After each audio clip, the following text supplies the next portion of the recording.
Hi guys, mga boss, mga lods. Sa this video, meron tayong panibagong unit, isang Ford Wildtrak. So another Ford customer na naman. So ito, tinitira agad sa mga Nakmar boys, headed by Dexter Galon. So chinek niya, tinitira niya agad sa kanyang scanner, sa ating scanner, kung ano kaya makikita. Kung mayroong bang full code o trouble code. So ito, tinitira agad sa mga Nakmar boys.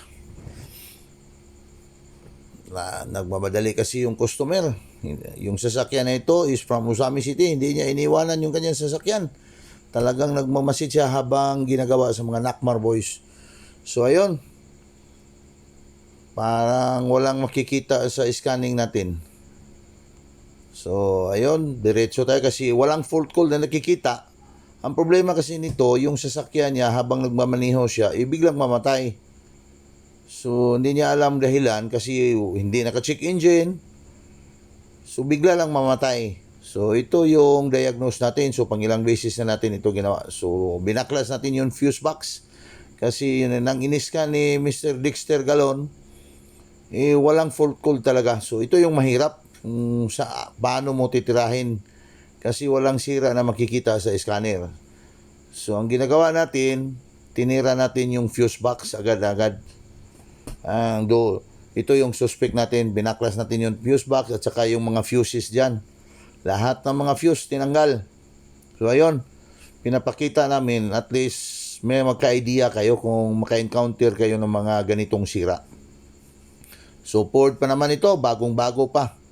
Mukhang 2019 model or 2017 model pa ito. So kita nyo naman, ang kinis-kinis pa sa kanyang unit. So ito yung ginagawa ni Mr. Dexter Galon. Pinull out nila yung fuse box dyan. Tiningnan. Baka may lost connection. Baka may maluwag na sakit dyan yung terminal. So yun ang ayusin natin. So at least kung magka-counter kayo sa inyong mga sariling sasakyan, pwede na kayo mag-DIY. Kasi meron na kaming pinapakitang video paano namin ginagawa. Yun lang, yun kung kaya niyong mag-DIY. Baka kung kayo mag-DIY, lalong malaki yung sira, wag na lang. Kasi sayang, dalhin nyo na lang dito o diba sa ibang shop na kaya din nila gawin yung mga electronics. So ayun, ito yung nakikita natin. So yung mga terminal dyan, pag check may maluwag na o nag-disalign. Oh, doon kasi kakabit yung fuse. So para may maluwag na o na-disalign na terminal, kaya nga inayos natin yan lahat. Inalign natin. So ayun ang ginagawa ni Mr. Dexter Galon. Ginagamitan niya ng fuse dyan kung ang alin dyan ang nag-disalign. Pero lahat tinitira na lang niya agad. Kasi siguro dahil sa mga rough road, yun ang nangyari, na-disalign yung mga fuses niya. Kaya nga inalign niya. Kasi sabi pa ng may-ari dyan, makikita yung sira niya, yung biglang mamatay pag lalong-lalo na nasa rough road, yung mga may vibration na.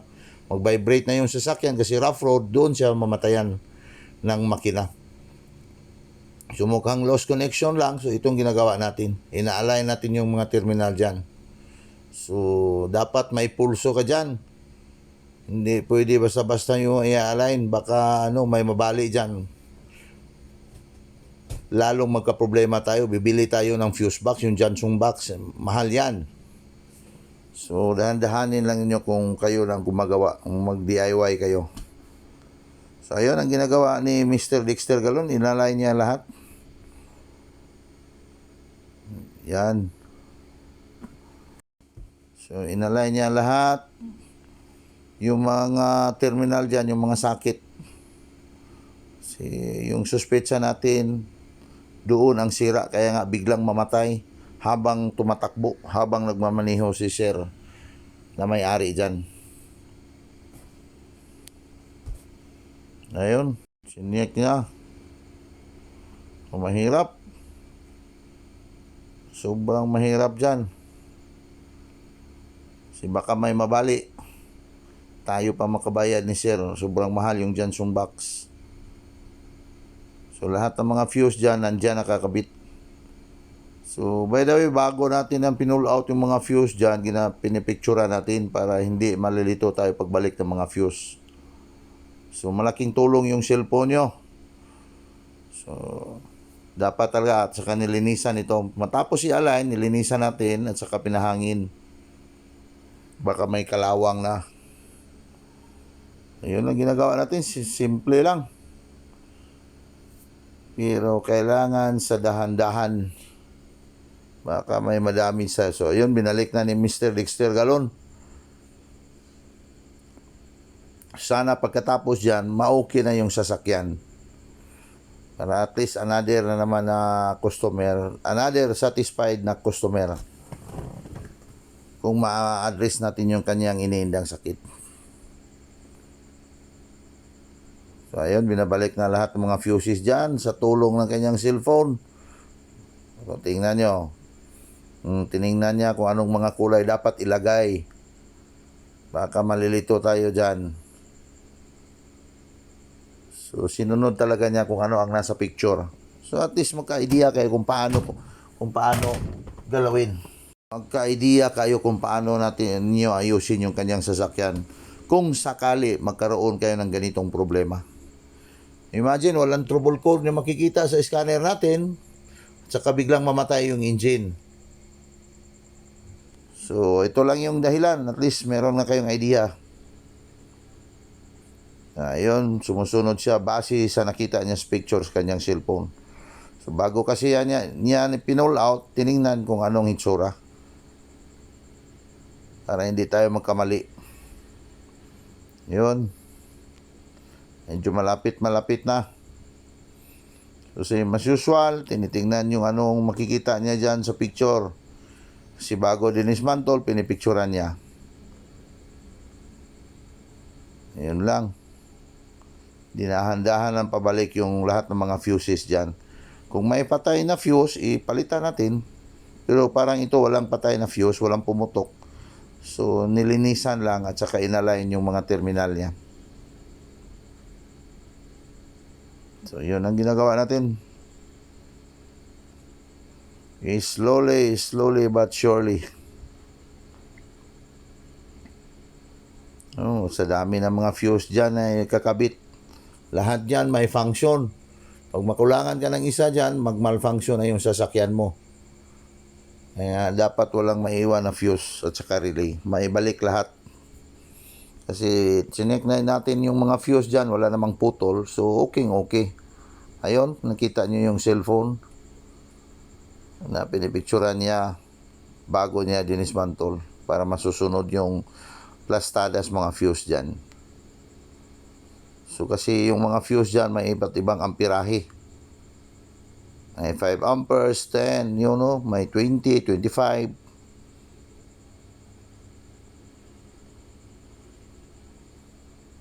So medyo malapit-lapit na.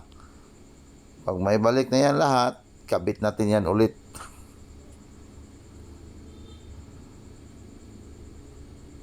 So, yung habang tinatrabaho natin yan, nandyan si Sir, nagmamasid. Tinitingnan niya talaga.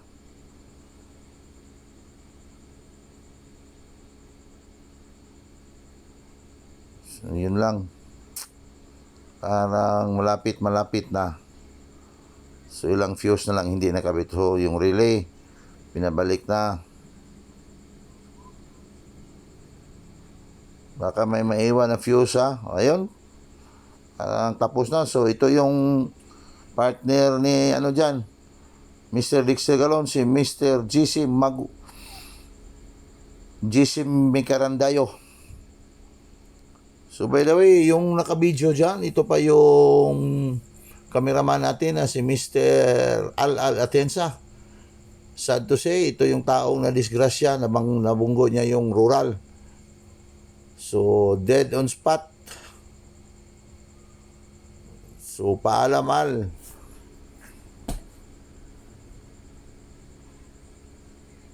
So, ito, check nila. On-off yung engine dyan. On-off. Wala namang umilaw na check engine kasi dati yan, wala umilaw. So, napakalinis ng kanyang dashboard. So, ayun, atras na. Tapos ikabit. So, ayun yung nagagay dyan, si Mr. Janry Imboy. So, ayun, pinatakbo agad. So, ang linis ng dashboard dyan, walang umilaw. So, hinataw agad yung makina. So, parang okay. So, double check nila. Pinatay nila sa unahan, on, off. On, off.